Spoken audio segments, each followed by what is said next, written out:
तैयारी को लेकर कब से तैयारी कर रहे हैं पुलिस भर्ती की।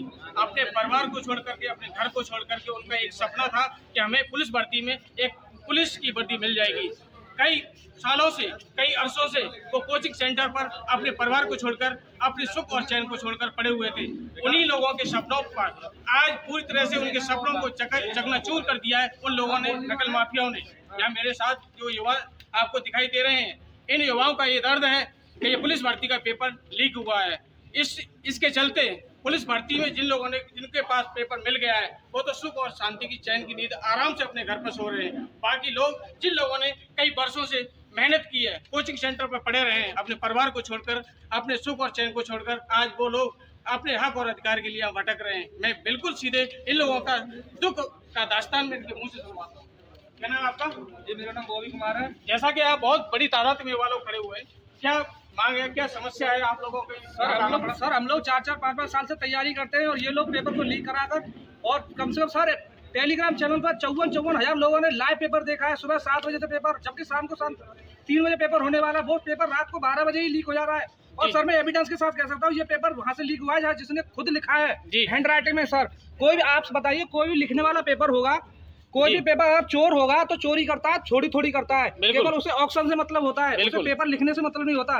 सर आप देखिए, इसमें 4 ऑप्शन लिखे हुए हैं बाकायदा पेपर से, बिल्कुल आप सेम मैच कीजिए में। देखिए, आप देखिए पूरी साड़ी बनाई हुई है, देखेंगे आप। देखो ये पेपर कितने बजे आ गया था टेलीग्राम पे? सर टेलीग्राम पे पेपर सुबह 7 बजे से घूम रहा है, 7:30 बजे सर, 7:30 बजे से पेपर घूम रहा है टेलीग्राम पे। पेपर का टाइम जो होने का था क्या था? शाम को 3 बजे पेपर था, 6.5 घंटे पहले पेपर घूम रहा है, 6.5 घंटे। 3 लाख लोग लाइव देख चुके हैं इसको। जी। सर बताइए हम क्या करें, हम 5 साल से तैयारी कर रहे हैं। जी बिल्कुल बिल्कुल। तो इस तरह से तो आप सब लोग युवा इतनी तरह से तैयारी कर रहे हैं, जिन लोगों को पेपर मिल गया वो तो आराम से छाप के अपने घर चैनल की नींद सो रहे हैं कि हमारा तो हो ही जाएगा। आप लोग जो वर्षों से तैयारी कर रहे हैं, पर आप लोगों का नहीं हो पाएगा ना। सर 150 में 150 टिक करके आ रहा है। मैंने एक बंदे से पूछा, मैंने भाई तू कितने करके आया? बोला भाई मैं रात भर सोया नहीं। मैंने क्या किया? बोला मैं भाई मेरे को पेपर मिल गया था। मैंने कितने में मिला? उसने बोला 20,000 रुपए में अभी दे के आया हूँ, 5 लाख बाद में दूंगा। मैंने उससे एड्रेस पूछा, उसने मना कर दिया साहब। इसका मतलब साफ सबूत जाहिर होते हैं। सर आप इस पीडीएफ को देखिए, पूरा पेपर मैच कीजिए, डिक टू डिक 150 क्वेश्चन लगा के आ रहे हैं बच्चे। 300 पेपर नंबर का पेपर करके आ रहे हैं। बताओ हम 120 करके आ रहे हैं तो हमें क्या मिलेगा? सरकार क्या ये भर्ती करा पाएगी? जब 3 लाख बच्चे खुद ही पास हो जाएंगे तो क्या 60,000 की नौकरी दे पाएगी सरकार? जो पीडीएफ का आप एविडेंस हमें दिखा रहे हैं, इसमें 150 क्वेश्चन जो भी आपके एग्जाम में आए हुए हैं बिल्कुल सेम मिलना है। सर डिक टू डिक पूरा का पूरा पेपर सेम मिला हुआ पेपर है, पूरा का पूरा paper word to word match कर रहे हैं सर। और सर मैं दावे के साथ कह रहा हूँ, जिसने ये पेपर लिखा है वहाँ से लीक हुआ है, या तो ये प्रिंटर का यहाँ प्रिंट हुआ है वहाँ से लीक हुआ है, या जिसने वो लिखा है वहाँ से लीक हुआ है। मैं दावे के साथ कह सकता हूँ। जी आपका क्या कहना है? मेरा नाम योगेंद्र कुमार है। मैं ये कहना चाहता हूँ, मैंने 2 महीने से 12 घंटे पढ़ाई कर रहा हूँ लाइब्रेरी में, इंडियन लाइब्रेरी में अलीगढ़ में। लेकिन 12 घंटे पढ़ाई करने का फायदा क्या है बताओ? जब पेपर लीक हो गया 150 लगा के आ रहे, मैंने लगाया 120, मेरे लगा 115, ठीक है, तो मेरा तो होना नहीं है, सीधी सिंपल सी बात। बिल्कुल जो बंदे 140 लगा के आए, सिलेक्शन उनका होगा। 60,000 वैकेंसी 3-3 लाख बंदे देख चुके हैं ऑनलाइन, तो सिलेक्शन उनका होगा। भाई हमारा क्या होना है? तो हमारी तो यही गुजारिश है सरकार से कि इस भर्ती को एकदम कैंसिल करके ऑनलाइन प्रक्रिया दोबारा कराई जाए। मैं इतना ही कहूँगा बस। आप क्या कहना चाहिए? क्या नाम है आपका? और मैं ये कहना चाहता हूँ सर, अगर आप ये इस सरकार पे हम इतना भरोसा करते हैं कि कोई भी सरकार हो, इस सरकार को हम सबसे अग्रेडी रखते हैं। और सर मैं आपसे ये कहना चाहूँगा, इस सरकार पे हमने भरोसा किया था, वो पूरी जोरों शोरों से तैयारी की थी, इसीलिए कि क्योंकि योगी जी हैं हमारे और इनके लिए हम कुछ भी कर सकते हैं, मतलब ये हमारे लिए। तो हमें इतना भरोसा था, वो उस भरोसे को इन्होंने चकनाचूर कर दिया है। जो दलाल थे, जो दलालों ने पेपर पहले लिया है सर, 20 लाख पे जो बच्चा 20 लाख रुपए दे रहा है, 20 लाख में पेपर खरीद रहा है, कोई 25 लाख में खरीद रहा है, कोई 15 लाख में खरीद रहा है। और ये खरीदते हैं पेपर, फिर क्या करेंगे? सबसे पहले अगर ये सिपाही बन भी जाएंगे तो क्या करेंगे? सबसे पहले अपना भरपूर जितना इन्होंने दिया उससे 2 गुना कमाएंगे। दहेज प्रथा जो ये युवा चाहता है और आने वाली पीढ़ी चाहती है कि ये खत्म होनी चाहिए। अगर जो बंदा पहले 20 लाख ले रहा है तो वो शादी में 25 लाख लेगा, 30 लाख लेगा, तो वो ज्यादा से ज्यादा इस बढ़ावा देगा, दहेज को बढ़ावा देता जाएगा। और उनकी सोच गलत होगी सर। जहाँ तुम क्राइम की बंद करने को सोचते हो, वो क्राइम आगे और बढ़ता जाएगा और उसे नहीं रोक सकते तुम।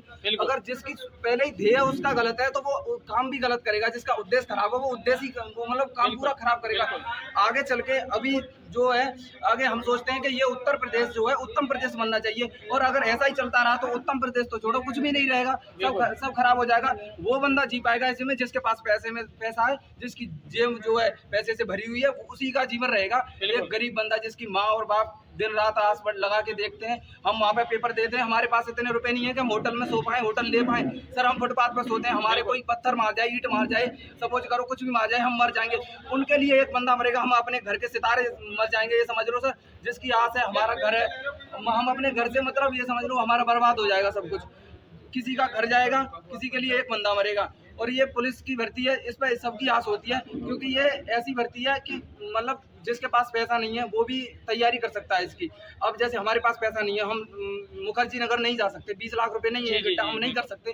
हम क्या सोचते हैं कि मतलब जो यूपी पुलिस की भर्ती है इसमें हम अपना सिलेक्शन लेते हैं, फिर हमारे पास थोड़े रुपए हो जाएंगे तो हम अब आगे के अपने लिए आप आगे बढ़ पाएंगे उसके थ्रू, और हम अपनी एक नींव बना पाएंगे, हम अपने परिवार को आगे बढ़ा पाएंगे। और ये सब कुछ ऐसा ही चलता रहा, पैसे वाले अगर ऐसे करेंगे तो फिर हम कुछ नहीं कर सकते और कोई भी कुछ नहीं कर पाएगा। सब अपने ये समझ लो हमारी जो आस है वो योगी जी से है, और योगी जी तक ये बात पहुंचनी चाहिए कम से कम। और आप इंक्वायरी कर लो, और ये पूरे एविडेंस के साथ आए हैं हम यहाँ पे, एविडेंस के साथ कह रहे हैं, ऐसा नहीं है कि कोई अफवाह है या फालतू की बात कह रहे हैं, ना हम कोई फालतू की बात कह रहे हैं। और ये इतने युवा ऐसे ही नहीं है, इनका दर्द है, समझो इनकी फीलिंग्स को समझो। टेलीग्राम को एडिट कर लिया, ये तो कोई षड्यंत्र नहीं था। मान लीजिए जनरल किसी बच्चे के पास में पेपर आया, उसे तो पता ही नहीं था कि मुझे एडिट करके रखना है, उसके पास कैसे पेपर आ गया। तो ये सब व्यवस्थाएं ये कहीं ना कहीं एक बचने का बहाना है। इसमें जो जांच कमेटी बनाई गई है, जितना हम लोगों ने पढ़ा है अखबार के माध्यम से, क्योंकि कोई भी जांच इस तरीके से पारदर्शिता में तो आती नहीं, कोई स्टेप कभी डिक्लेयर होते हैं कि इन स्टेप के साथ में होगा। तो हमारा आह्वान यही है, इन बच्चों के साथ में न्याय होना चाहिए। इन्होंने इतनी मेहनत की है, इन्हें वाकई में जो देखिए, अगर बिना पढ़े लिखे बच्चे सिस्टम में जाएंगे तो वो सिस्टम को फेलियर करेंगे कहीं ना कहीं पूरी तरह से।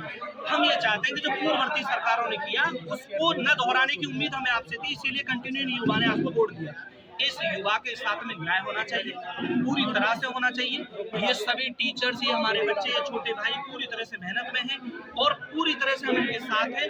इसके साथ हमें कोई जन आंदोलन नहीं करना, केवल और केवल हम हाथ जोड़कर विनती करते हैं गवर्नमेंट से कि गवर्नमेंट इसकी सही जांच करे और वाकई में संज्ञान ले। जिस तरीके से इलेक्शन को प्रॉपर कंसीडर किया जाता है, उसी तरीके से जांच कमेटी में भी लोग शामिल किए जाएं, जिसमें कोई न कोई व्यक्ति हाईकोर्ट के कोई जज हो जो अपनी निगरानी में से करें, ताकि लोगों को ये लगे कि हाँ न्याय एकदम सही तरीके से चल रहा है। आपने बिल्कुल बहुत अच्छी बात कही कि आप एक टीचर हैं, ज्ञानवान हैं, शिक्षक हैं, आप शिक्षार्थियों को विद्या देते हैं। आपने बिल्कुल सही कहा, इसमें जब तक जस्टिस वाला मैटर नहीं इंक्लूड नहीं होगा तब तक इसमें इसका जो प्रोसीजर है वो सही नहीं हो सकता। इसकी कहीं ना कहीं क्या और जरूरत है यहाँ पर शिक्षा व्यवस्था में, क्या और नए आयाम होने चाहिए जिससे कि पारदर्शिता बढ़ी रहे। देखिए, मुझे लगता है जैसे इस भर्ती में केवल 50 दिन के आसपास का समय मिला, बहुत हड़बड़ी में दिया हुआ नोटिफिकेशन। जी, आपको पता है कि आपके यहाँ आवेदन 50 लाख आ रहे हैं। 50 लाख का मतलब है कि आप लगभग किसी एक देश की पूरी जनसंख्या को लेकर चल रहे हैं। बिल्कुल, इतनी व्यवस्थाएं चरमराती हैं कि बच्चे को ट्रेन नहीं मिलती, बच्चे को बस नहीं मिलती, कोई व्हीकल से जा रहा है, अपने से जा रहा है, एक्सीडेंट हो रहे हैं, इतनी सारी समस्याएं। क्या जब सारे आयोग, जैसे अभी रेलवे ने अपना कैलेंडर जारी किया, एसएससी हर वर्ष अपना कैलेंडर जारी करता है, 5 साल में एक बार भर्ती का क्या प्रोसेस, आपने 60,000 वैकेंसी दे दी। हमारा मानना ये था कि आप 10,000 वैकेंसी प्रत्येक साल देते, हमें कोई परेशानी, एक भी बच्चा, कोई युवा भाई परेशान है इस बात से 10,000 वैकेंसी दो, हर साल दो, हमें नहीं है। हमारे बच्चों को बता कि मेरा पेपर, आप 10,000 में प्रॉपर क्रीम लो ना, 60,000 भीड़ भड़का लेने की जरूरत क्या है। 10,000 लोगों के सिस्टम में कभी फेलियर नहीं होगा। आईएएस का पेपर लीक नहीं हो रहा है क्योंकि वहाँ आवेदन कम होते हैं, व्यवस्थाएं ज्यादा होती हैं। 50 लाख लोगों का एग्जाम कराना किसी भी सिस्टम के लिए एक चुनौतीपूर्ण व्यवस्था है।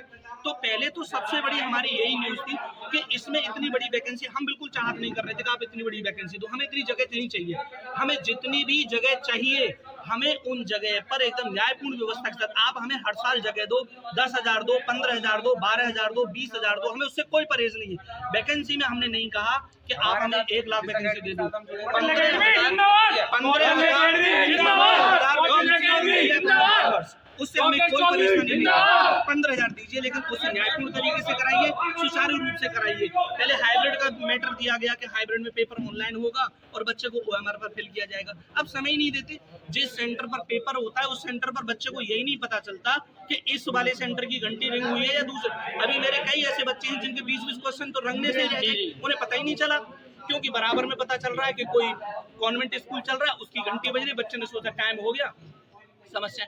तो इसके लिए पहले से ऐसा नहीं हो सकता। मान लीजिए सरकार के पास में व्यवस्थाएं नहीं है या व्यवस्थाओं को गाइडेंस करने वाले लोग नहीं है, तो ये जो कोचिंग सेंटर हैं, ये बच्चे हैं, क्या फेडरल सिस्टम नहीं हो सकता? क्या पहले से चीजें नहीं मांगी जा सकती?